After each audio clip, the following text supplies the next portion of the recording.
once again.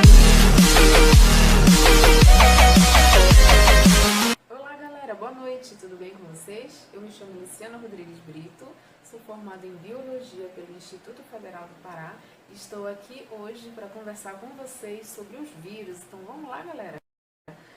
Primeira pergunta aqui que vai auxiliá-los a elaborar o relatório de vocês, né? Para comprovar que vocês cumpriram essa especialidade. Então a gente vai se conduzir aqui pelas perguntas previamente elaboradas pelo relatório de vocês. Tudo bem, galera? Então vamos lá. O que significa a palavra vírus? Galera, a palavra vírus vem do latim e significa veneno ou toxina. Então daí já dá pra gente ter uma ideia de que vírus é um agente infeccioso, é um agente que vai causar dano, que vai causar prejuízo ao hospedeiro, que no caso seriam as células dos seres vivos, ok? E outra coisa interessante, vírus seriam seres vivos? Podemos considerá-los seres vivos? Galera, há uma controvérsia muito grande na comunidade científica acerca desse tema, mas convencionou-se de que eles não são seres vivos. Por quê?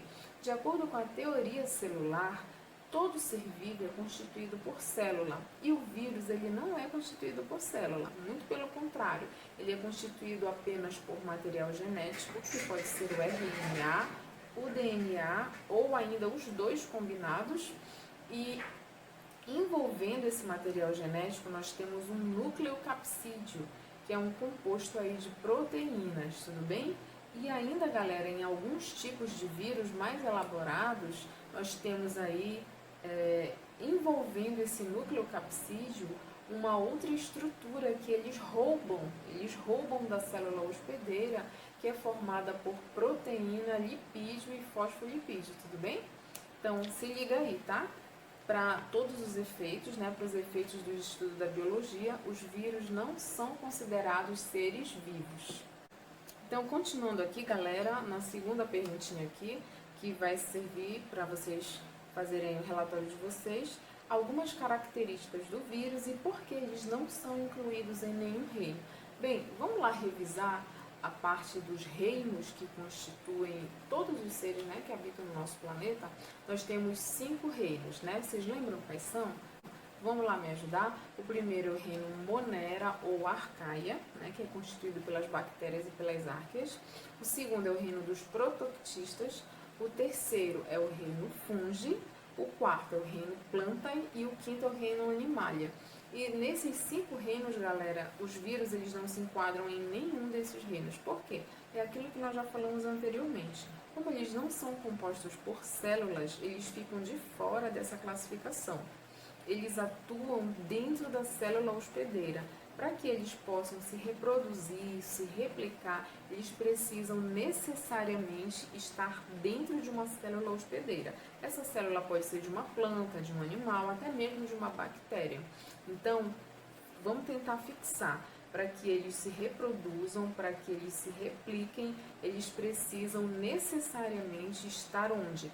Dentro de uma célula hospedeira. É por isso que os vírus são também conhecidos como parasitas intracelulares obrigatórios, tá bom? Então não esqueçam dessa dica. Galera, sobre a morfologia dos vírus, o que é a morfologia? Morfo significa o estudo da forma e logia, estudo, né? Então morfologia, estudo da forma. Qual que é a forma dos vírus? Os vírus são seres pequeníssimos, muito pequenos mesmo. Eles só conseguem ser vistos através do microscópio eletrônico. Então, o que a gente tem aqui sobre a morfologia dos vírus?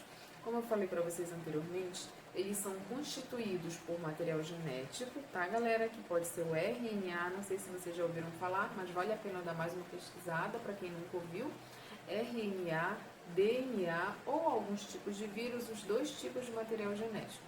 Esse material genético envolvido por um nucleocapsídeo e ainda alguns outros tipos envolvidos ainda por um envelope. Então, a estrutura deles vai variar muito de acordo com cada tipo de vírus. Eu vou mencionar aqui 2 tipos para vocês. O primeiro é o bacteriófago. Ele é um tipo de vírus que parasita as células de bactérias, tá bom? E um outro vírus, vou dar o exemplo aqui do vírus do HIV, que é a doença chamada AIDS. Ele tem uma morfologia, se vocês forem pesquisar, a imagem, até mesmo na internet, vocês vão perceber que o bacteriófago, a estrutura, a morfologia dele difere muito da estrutura do vírus do HIV. Valeu? Então essa é uma diferença básica na morfologia desses dois tipos de vírus. Galera, vamos agora falar um pouquinho sobre as vacinas? O que são vacinas e por que elas são tão importantes para prevenir doenças, tanto as virais como as bacterianas?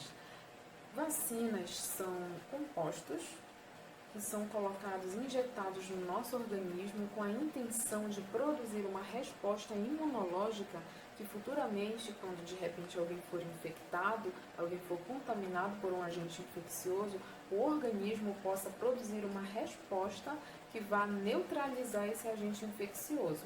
Então, por exemplo, no caso dos vírus, vamos citar aqui algumas doenças virais, como por exemplo o sarampo.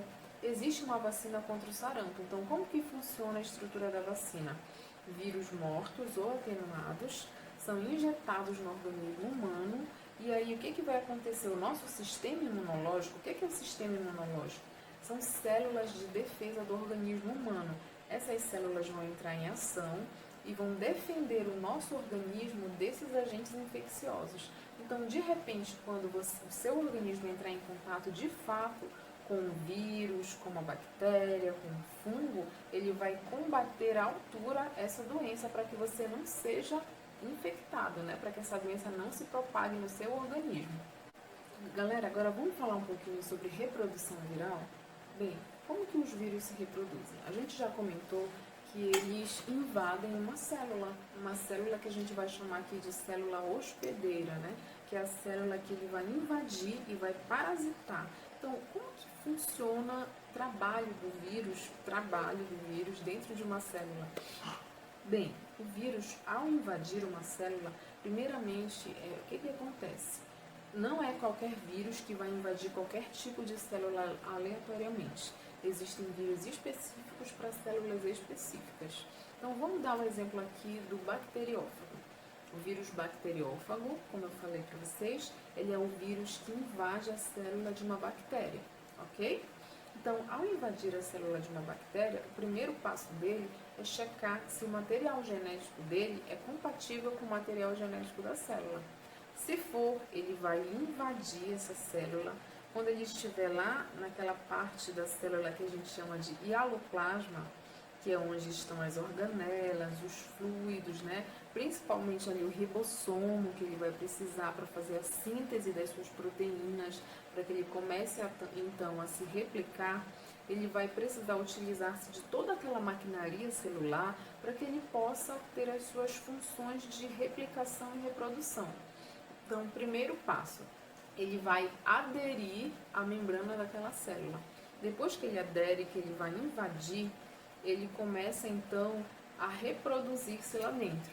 E aí, galera, esse processo de reprodução se dá através da utilização das ferramentas, das organelas celulares daquela célula hospedeira, para que ele consiga então se reproduzir. De um vírus, aí nós já vamos ter vários vírus, vários bacteriófagos dentro de uma célula. Então, esse processo de reprodução ele pode ser dado em duas fases, né? O primeiro é o ciclo lítico e o segundo é o ciclo lisogênico, ok? São assuntos que talvez vocês não estejam ainda estudando na escola. Eu acredito que a maioria dos desbravadores, né, que tem a faixa etária entre 10 e 15 anos, 16 anos, acredito que vocês talvez ainda não tenham estudado esses assuntos. Por isso eu vou falar de uma forma assim bem simples, bem básica, e aí qualquer coisa depois a gente pode tomar maiores esclarecimentos. Tudo bem, galera? Então vamos tentar falar agora um pouquinho sobre doenças erradicadas. Vocês sabem o que significa a palavra erradicada? Bem, a palavra erradicada significa extirpada, tirada, algo que deixou de existir. Então, eu vou dar o exemplo aqui da doença sarampo. Em 2016, o Brasil conseguiu erradicar essa doença, o que significa que não houve mais nenhum novo caso. Porque a maioria da população conseguiu se vacinar e então proteger-se do contágio através do vírus que transmite a doença sarampo. Então, Parâmetros que costumam medir, né, quantificar o número de pessoas que se protegem através da vacina, acreditam que se pelo menos 95% da população estiver sido imunizada, tiver sido vacinada, esses 5% que teoricamente não se vacinaram, eles estarão protegidos por essas que se vacinaram. Então, o que a gente tem que ter em mente? Que se a população toda se vacina, se protege, a probabilidade de uma doença deixar de existir, ela é muito grande. Então, fica a dica para que a gente fique antenado aí na questão das vacinas. Galera, por que será que é tão difícil o tratamento com doenças virais? Quero que vocês entendam uma coisa. Lembra que eu falei lá no início da nossa aula que os vírus, eles têm como material genético DNA, RNA ou em alguns tipos de vírus até mesmo os 2 tipos de material genético? Então, vamos falar sobre o vírus que tem como material genético o RNA. Esse tipo de vírus, galera, ele é o que dá mais trabalho para controlar. Por quê? No processo de replicação do RNA, existe uma enzima chamada RNA polimerase e ela não faz reparo de danos como a DNA polimerase faz lá na transcrição do DNA, que é o processo de duplicação do material genético. Lembra que eu expliquei para vocês anteriormente que o vírus se utiliza da maquinaria, das organelas celulares do hospedeiro para fazer a sua reprodução e a sua replicação? Então, no caso do RNA, ele tem uma taxa de mutações muito maior. Então, vou dar um exemplo para vocês. Imaginem que um organismo, vou citar aqui o organismo humano, por exemplo, ok? As células do organismo humano, elas sejam invadidas por 2 tipos de vírus que transmitem a gripe. Eu vou citar aqui o exemplo do H1N1 e o exemplo da gripe aviária. Imaginemos que esses 2 tipos de vírus infectem ali as células desse organismo. Quando eles chegam lá dentro, eles se desintegram. O vírus ele não fica íntegro, ele não fica naquela constituição inicial que ele tinha. Então ele se desintegra para que ele possa depois se recombinar e formar outros vírus, que seriam os vírus filhos, ok? Só por uma forma didática para vocês entenderem melhor. Então imaginem aí 2 tipos de vírus, o da influenza e o da gripe aviária. Quando eles se desintegram, que eles vão fazer o processo de rearranjo, de recombinação para formar novos vírus, imaginem que um fragmento de material genético do vírus H1N1 se junta com um fragmento de material genético da gripe aviária. Ele vai formar uma mutação, é isso que a gente chama de mutação. Então, digamos que seja um novo composto ali de material genético, que não existia antes. Então, olha só como que ocorre, né? Então, por esse motivo, é muito difícil controlar as doenças, né, causadas por vírus cujo material genético é o RNA, porque eles se recombinam e a molécula que eles têm, que é a RNA polimerase, ela não é capaz de reparar os erros ali na hora da duplicação do material genético. É por isso que é tão difícil controlar doenças causadas por vírus. Once again.